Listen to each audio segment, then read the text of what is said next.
Well, how do we get from where we are to where we want to be, and why is it so difficult?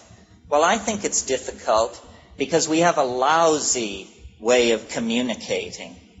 We communicate with words. Words are small mouth noises.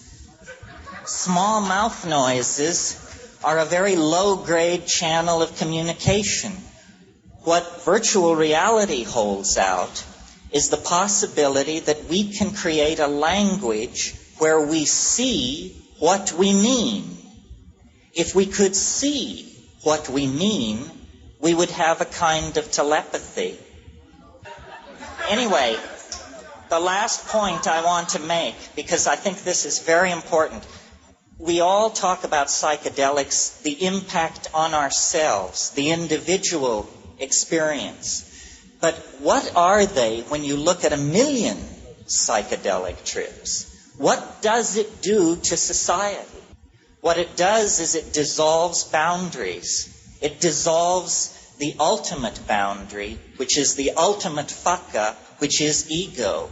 Ego is something invented by frightened people 20,000 years ago as a way to suppress women, as a way to suppress sexuality, as a way to suppress the wonder inherent in the world. Psychedelics are catalysts for the human imagination. We were called forth out of monkey existence by the fact that we had strange eating habits. And the consequence of those strange eating habits is now a monkey can dream of transforming its collective soul into a flying saucer. This is the goal that lies ahead at the end of history. History doesn't go on endlessly fluctuating centuries into the future. History is leading toward the transformation of this planet in our lifetime. A cybernetic, biological, psychedelic being. The collectivity, not only of humanity, but of all life on Earth, is struggling to be born. The entire universe of matter is the womb of mind. And it is the task of human beings to lead the collectivity of humanity out of the labyrinth of matter and into the realm of the imagination. The imagination is where we're all going to live. The imagination is the only place where the human soul is at home. Well, listening to Tim, one thing occurred to me that I wanted to leave with you, and that is what this is all about in political terms is the empowerment of direct experience. We all are sold a bill of goods. Maybe you remember the Bob Dylan song where he says, "It is not he or she or them or it that you belong to." This is what psychedelics teach you. We're not going to learn it from Der Spiegel, from Time magazine. It doesn't come like that.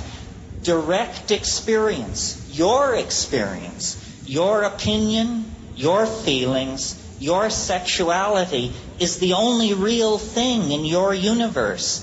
Don't transfer loyalty to ideology, to money, to party, to friends. All of these things are outside of the core of your reality, and centuries of programming have been laid on to all of us to take away the power of our own direct experience. This is why psychedelics are illegal. They don't care whether people jump out of windows or any of that. They're not interested in public health.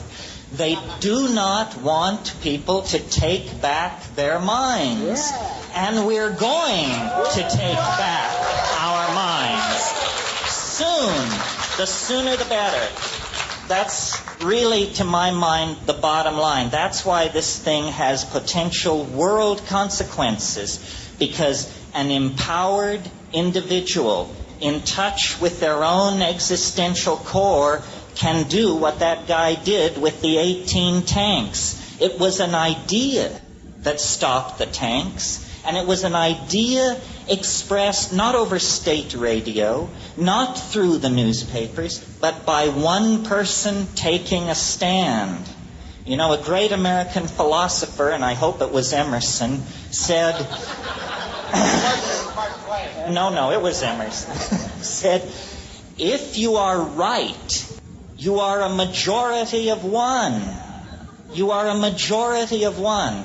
And this is what we all need to realize. We are responsible for ourselves, and we will set the agenda for the human future.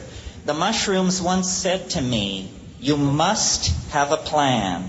If you don't have a plan, you will become part of somebody else's plan.